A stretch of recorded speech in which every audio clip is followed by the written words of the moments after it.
ओम नमः शिवाय। नमस्कार दोस्तों, स्वागत है आप सभी का हमारे चैनल भक्ति ज्ञान में। दोस्तों, आज मैं आपको शिव महापुराण की कथा सुना रहा हूँ। आप सभी भक्तजन इस कथा को श्रद्धा पूर्वक मन लगाकर सुने। भगवान शिव जी आप सभी की मनोकामना पूर्ण करेंगे और आप सभी के कष्टों को हर लेंगे। ब्रह्मा जी ने कहा, हे नारद, अब मैं तुमसे नंदकेश्वर अवतार का वृतांत कहता हूँ।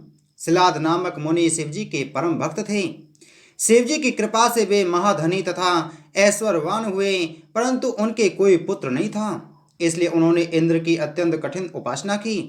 उनकी साधना से प्रसन्न होकर इंद्र ने उनके पास जाकर कहा, हे सिलाद, हम तुम पर अत्यंत प्रसन्न हैं, तुम वर मांगो।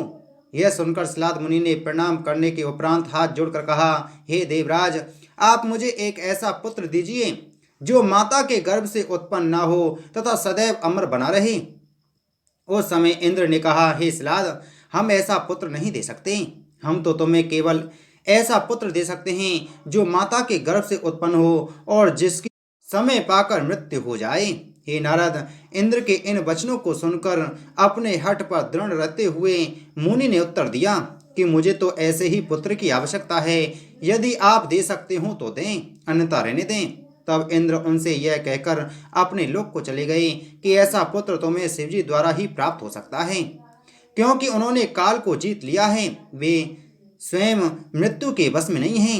इतना कहकर जब इंद्र चले गए तब सिलाद मुनि शिवजी का ध्यान धरकर तपस्या करने लगे। वे निरंतर एक दिव्य सहस्त्र वर्षों तक उग्र तपस्या करते रहे। उनकी तपस्या से प्रसन्न होकर शिवजी अत्यंत सुंदर स्वरूप धारण कर उनके पास पहुंचे। जैसे ही शिवजी ने उनके शरीर से अपना हाथ का स्पर्श कराया, वैसे ही वे पुनः पूर्व की भांति हष्ट पुष्ट हो गए। तदुपरांत शिवजी ने उनसे पूछा, हे सिलाद, तुम क्या चाहते हो?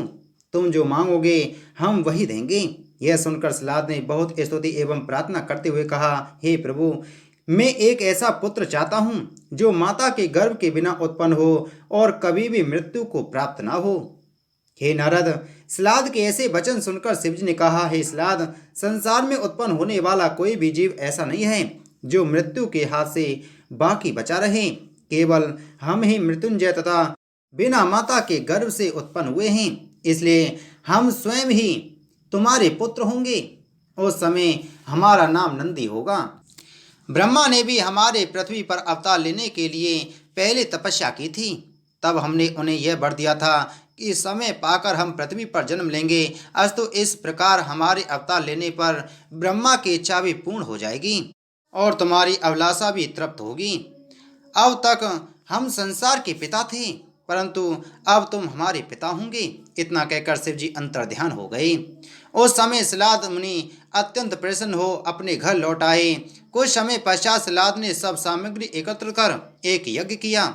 उसी यज्ञ कुंड के बीच से प्रलय काल की अग्नि के समान दीप्यमान शिवजी की उत्पत्ति हुई। उनका स्वरूप ऐसा था कि उसे देखने से तीनों लोक मोहित हो जाते थे। उनके हाथों में शूल, शंख, गदा और असी तथा कानों में कुंडल विराजमान थे। वे देखने में बालक के समान प्रतीत होते थे।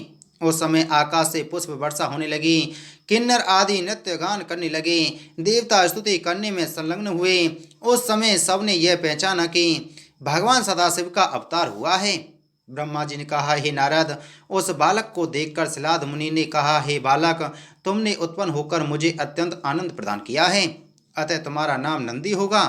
तुम साक्षात शिव के स्वरूप हो। अस्तु मैं तुमसे अपनी भक्ति मांगता हूँ।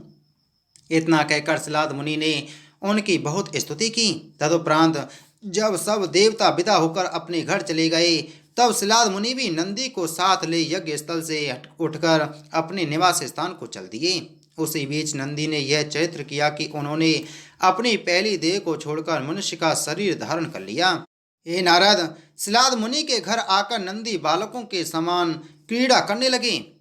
जब उनकी अवस्था 10 वर्ष की हुई, तब एक दिन शिवजी की आज्ञा से मित्रा तथा वरुण नामक 2 मुनि सिलाद के समीप पहुंचकर यह कहने लगे, हे सिलाद मुनि, यह बालक संपूर्ण विद्याओं का निदान होगा, परंतु इसकी आयु बहुत कम है। इतना कहकर वे दोनों मुनि चले गए। तब सिलाद अत्यंत दुखी हुए, नंदी से लिपटकर रोने लगे तथा मूर्छित होकर पृथ्वी पर गिर पड़े। उस समय नंदी ने सिलाद मुनि को मनुष्यों की भांति समझाते हुए यह कहा, हे पिता, आप इस प्रकार व्याकुल ना हो। हम शिव जी की सेवा करके काल को जीत लेंगे और आपकी चिंता को दूर करेंगे। इतना कहकर नंदी रुद्र जप करने लगे। उस जप के प्रभाव से शिवजी गिरजा सहित नंदी के समीप आए और उन्हें संबोधित करते हुए इस प्रकार कहने लगे, हे नंदी, तुम्हें मृत्यु का कोई भय नहीं है। तुम साक्षात मृत्युंजय हो और तीनों लोकों में तुम्हें कुछ भी भय नहीं है। इतना कहकर शिवजी ने नंदी के शरीर से अपने शरीर का स्पर्श करा दिया। तदुपरांत उन्होंने गिरजा एवं सब गणों की ओर देखते हुए यह कहा, हे प्रियजनों, यह नंदीश्वर मृत्यु से रहित होकर मेरे समान ही बलवान होगा तथा मेरे पास रहकर मुझे बहुत प्रिय होगा। इतना कहकर शिवजी ने अपनी माला नंदी के कंठ में पहना दी। तब नंदी उसी समय 3 नेत्र 10 भुजाधारी शिवजी के समान स्वरूपवान हो गए। उस समय शिवजी ने नंदी का हाथ पकड़कर अपनी जटा के ऊपर से थोड़ा सा पानी छोड़ दिया। उस पानी से अनेक नदियां बहने लगीं। हे नारद, उन नदियों के नाम जटोदक, त्रिस्रोता, वृषध्वनि, शरणोदक तथा जटक हुए। उस स्थान पर नंदीश्वर ने जो शिवलिंग स्थापित किया था वह भुवनेश्वर के नाम से विख्यात हुआ और वह स्थान भी सरमद नामक तीर्थ के रूप में अत्यंत पूज्य हुआ। जो मनुष्य उन नदियों में स्नान करके भुवनेश्वर शिवलिंग का पूजन करता है उसे मुक्ति प्राप्त होती है। इस चरित्र के उपरांत शिवजी ने गिरजा से यह कहा, हे प्रिय, अब हम नंदीश्वर का अभिषेक करेंगे तथा इसे अपने सब गणों का स्वामी बनाएंगे। गिरजा ने शिवजी के इस कथन को प्रसन्नतापूर्वक स्वीकार किया। तदुपरांत शिवजी ने अपने सब गणों को पास बुलाया। उन गणों ने हाथ जोड़कर शिवजी की स्तुति करते हुए इस प्रकार कहा, हे प्रभु, आप हमें क्या आज्ञा देते हैं? यदि आप कहें तो हम समुद्र को सुखा दें अथवा मृत्यु को नष्ट कर दें। यदि आपकी इच्छा हो तो हम सभी दानवों तथा दैत्यों को जलाकर भस्म कर डालें एवं अग्नि को ही पकड़कर यहाँ ले आवें। हे नाथ, यदि आप किसी पर प्रसन्न हो तो वे वैसा कहें। आपकी आज्ञा पाकर हम उसकी हर प्रकार की सेवा करने के लिए तैयार हैं। हे नारद, गणों की यह बात सुनकर शिवजी ने उत्तर दिया, हे गणों, यह नंदीश्वर हमारा प्रिय पुत्र तथा तुम सबका अधिपति है। तुम सब मिलकर इसका अभिषेक करो तो हमें प्रसन्नता प्राप्त होगी। शिव जी की यह आज्ञा सुनते ही उन सब गणों ने अत्यंत प्रसन्न होकर शिव जी तथा नंदीश्वर का जय जयकार किया। उसी समय में विष्णु जी तथा अन्य सब देवता भी वहां जा पहुंचे और शिव जी की स्तुति करते हुए यह कहने लगे कि हे प्रभु, आपने नंदीश्वर पर जो कृपा की है वह सर्वथा प्रशंसनीय है। यह नंदीश्वर साक्षात आपके ही स्वरूप हैं। अस्तु, हम सब इन्हें प्रणाम करते हैं। इतना कहकर हम लोगों ने नंदीश्वर का अभिषेक किया। तदुपरांत शिवजी की इच्छा जानकर मैंने मरुत की कन्या स्वेसा के साथ नंदी का विवाह करा दिया। उस विवाह में बड़ा उत्सव मनाया गया। तदुपरांत नंदीश्वर अपनी पत्नी सहित सिंहासन पर विराजमान हुए और सब लोग उन्हें भेंट देने लगे। लक्ष्मी जी ने नंदीश्वर को मुकुट आदि भूषण दिए। गिरजा ने अपने कंठ का हार दिया। विष्णु जी ने रथ की ध्वजा दी तथा मैंने स्वर्णहार पहनाया। इसी प्रकार जब अन्य सब लोग भी नंदी को भेंट दे चुके तब शिवजी उन्हें परिवार सहित अपनी पुरी को ले गए। तब से वे वहीं रहकर शिव गिरजा का ध्यान करते रहते हैं और उन्हीं की सेवा में संलग्न रहते हैं। हे नारद, इस 43वें शिव अवतार की कथा को जो व्यक्ति मन लगाकर पढ़ता, सुनता अथवा किसी दूसरे को सुनाता है वह इस लोक में सुख पाकर अंत में शिवजी के समीप कैलाश पर्वत पर जा पहुंचता है। ब्रह्मा जी ने कहा, हे नारद, अब हम भैरव अवतार की कथा कहते हैं। एक दिन कुंभज मुनि ने स्कंद जी के पास जाकर यह कहा, हे स्कंद जी, आप मुझे भैरव का चरित्र सुनाने की कृपा करें। हे स्कंद जी, एक भैरव की गणना तो भूतों में है जिनके अधीन समस्त योगिनीगण हैं। दूसरे जो संसार को भयानक दिखाई दे उसे भी भैरव कहते हैं। अस्तु, आप मुझे यह बतलाइए कि वे भैरव कौन से हैं जिन्हें शिवजी का अवतार कहा जाता है, तथा यह भी बतलाइए कि उन्होंने किस कार्य के निमित्त जन्म लिया। हे नारद, कुंभज मुनि की प्रार्थना सुनकर स्कंद जी ने उत्तर दिया, हे मुनि, भैरव भगवान सदाशिव के पूर्ण रूप हैं। वे ना तो भूत हैं और ना भयानक हैं। उनकी महिमा तो ब्रह्मा तथा विष्णु भी नहीं जान पाते। अब तुम भैरव का वृत्तांत सुनो। एक समय की बात है कि सब देवता तथा मुनि आदि एकत्रित होकर यह विचार करने लगे कि इस संपूर्ण सृष्टि का स्वामी कौन है। बहुत समय सोचने विचारने के बाद भी जब कोई ठीक विचार ना हो सका तब उन्होंने यह निश्चय किया कि हम लोग सुमेरु पर्वत पर चलकर ब्रह्मा जी से यह बात पूछें तो वे सबका मूल कारण बता देंगे। अस्तु, यह निश्चय कर सब लोग ब्रह्मा जी के पास जा पहुँचे। इतनी कथा सुनाकर ब्रह्मा जी ने कहा, हे नारद, उन सब देवताओं ने मेरे पास आकर यह कहा, हे विधाता, आप हमें यह बताने की कृपा करें कि संपूर्ण लोकों का स्वामी कौन है, जो दोषों से रहित, निर्गुण, सगुण, अविनाशी, सबके मन की जानने वाला, विशंभर तथा सब संसार को उत्पन्न करने वाला हो, उसका नाम आप हमें बतावें। देवताओं की यह बात सुनकर मैंने उन्हें उत्तर दिया, हे देवताओं, तुम जिसे जानना चाहते हो वह मैं ही हूँ। मेरे ब्रह्मा, स्वयंभू, धाता, अज, परमेष्टि आदि अनेक नाम हैं। अतः इन नामों को सुनकर तुम स्वयं समझ सकते हो कि परब्रह्म मेरे अतिरिक्त दूसरा कोई नहीं है। इतनी कथा सुनाकर स्कंद जी ने कुंभज मुनि से कहा, हे कुंभज, शिव जी की माया ऐसी बलवान है कि उसके वशीभूत होकर ब्रह्मा स्वयं को पर ब्रह्म कहने लगे। अस्तु, जिस समय यह वार्तालाप हो रहा था उसी समय विष्णु जी चतुर्भुज स्वरूप धारण किए हुए पीताम्बर ओढ़े, उत्तमोत्तम वस्त्र अलंकारों से सुसज्जित तथा क्रोध से लाल नेत्र किए हुए वहां प्रकट हो गए। उन्होंने सब देवताओं को संबोधित करते हुए यह कहा, हे देवताओं, तुम इस ब्रह्मा की मूर्खता तो देखो, यह ऐसी उल्टी बातें कर रहा है। देवताओं से इतना कहकर विष्णु जी ब्रह्मा से बोले, हे ब्रह्मा, तुम वेद तथा प्राणों के विरुद्ध ऐसी मिथ्या वचन क्यों कह रहे हो? तुम्हारा जन्म हमारे नाभि कमल से हुआ है और तुम्हारी महिमा हमारे अधीन है। पृथ्वी का भार उतारने के लिए हम ही समय समय पर अवतार लेते हैं, इसलिए हम ही निर्गुण, परम ज्योति, परमात्मा तथा परब्रह्म हैं। तुम अपने नाम पर मिथ्या गर्व मत करो तथा सब लोगों के सामने सच्ची बातें कहो। हे कुंभज, इस प्रकार ब्रह्मा तथा विष्णु ने परस्पर बहुत विवाद किया तथा शिवजी को कुछ भी न जानकर स्वयं को ब्रह्म ठहराया। स्कंद जी बोले, हे कुंभज, अंत में यह निश्चय हुआ कि वेद जिसे पर ब्रह्म कह दें उसी को सबका स्वामी स्वीकार किया जाए। अस्तु, ब्रह्मा, विष्णु जी तथा सब देवताओं ने वेदों को बुलाकर अत्यंत नम्रता पूर्वक यह कहा, हे वेद, तुम्हारे वचनों पर सबको पूर्ण विश्वास है, अतः तुम हमें यह बताओ कि पर ब्रह्म कौन है। यह सुनकर वेदों ने उत्तर दिया, हे देवताओं, जब तुम हम पर ही अपना निर्णय छोड़ रहे हो तो हम सत्य बात ही कहेंगे, उसे सुनकर तुम्हारा संशय नष्ट हो जाएगा।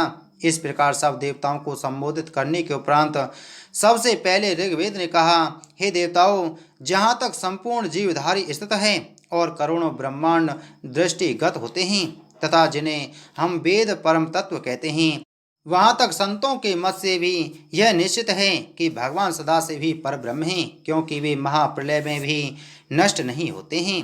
हे कुंभज, इतना कहकर ऋग्वेद चुप हो गया तथा यजुर्वेद ने इस प्रकार कहा, हे देवताओं, सृष्टि के संपूर्ण जीव यज्ञ द्वारा जिनका सेवन करते हैं तथा योगी जन जिनका ध्यान अपने हृदय में धरते हैं, परंतु जिनकी इच्छा के बिना उनका दर्शन प्राप्त नहीं कर पाते, जो परमानंद स्वरूप हैं और जिन्हें हम नेति नेति कहकर पुकारते हैं, वे पर ब्रह्म सदा सभी ही हैं। हे कुंभज, वेदों के यह वचन सुनकर दोनों देवता बहुत हंसे। तदुपरांत उन्होंने शिव जी की माया से मोहित होकर इस प्रकार कहा, शिव योगियों का स्वामी, जटाधारी, विष भक्षण करने वाला, नग्न शरीर, बैल पर चढ़ने वाला है, जिस शिव का संग करने से ही सबको ग्लानि होती है, भला वह परब्रह्म किस प्रकार हो सकता है? इतना कहकर दोनों देवता हंसने लगे। हे कुंभज, उस समय प्रवण ने दोनों देवताओं को संबोधित करते हुए इस प्रकार कहा, हे सृष्टि उत्पन्न करता ब्रह्मा तथा हे पालन करता विष्णु, तुम हमारी बात मन लगाकर सुनो। तुम्हें अपने मुख से ऐसे उल्टे वचन नहीं कहने चाहिए। अस्तु, तुम्हें वेद के मत का खंडन करना उचित नहीं है। वेदों ने यह सत्य ही कहा है कि परब्रह्म शिवजी की रूपरेखा को नहीं जाना जा सकता। वे तीनों लोकों में अनेक प्रकार की लीलाएं करते हैं। उन्होंने तुम्हारी प्रार्थना पर ही स्वरूप धारण किया है।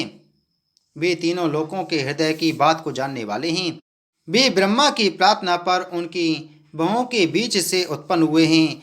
अब हम तुमसे शिवजी के मूल चरित्रों का वर्णन करते हैं, जिससे तुम्हारी बुद्धि भ्रष्ट ना हो और तुम्हें परब्रह्म शिवजी का श्रेष्ठ ज्ञान प्राप्त हो। हे देवताओं, जिस समय कोई भी जीव न था, यहाँ तक कि यह संसार प्रकृति, पुरुष, ब्रह्मा तथा विष्णु आदि भी नहीं थे। उस समय एकमात्र अद्वितीय पर ब्रह्म माया रहित निर्गुण भगवान सदाशिव ही वर्तमान थे, जिनको वेद नीति नीति कहकर पुकारते हैं तथा फिर भी जिनके वेद को नहीं जान पाते। ऐसे निर्गुण स्वरूप शिवजी सृष्टि में सर्वत्र विराजमान हैं, हर शिवजी के पूर्णांश से उत्पन्न हुए हैं। तुम दोनों को उनकी सब प्रकार से सेवा करनी चाहिए।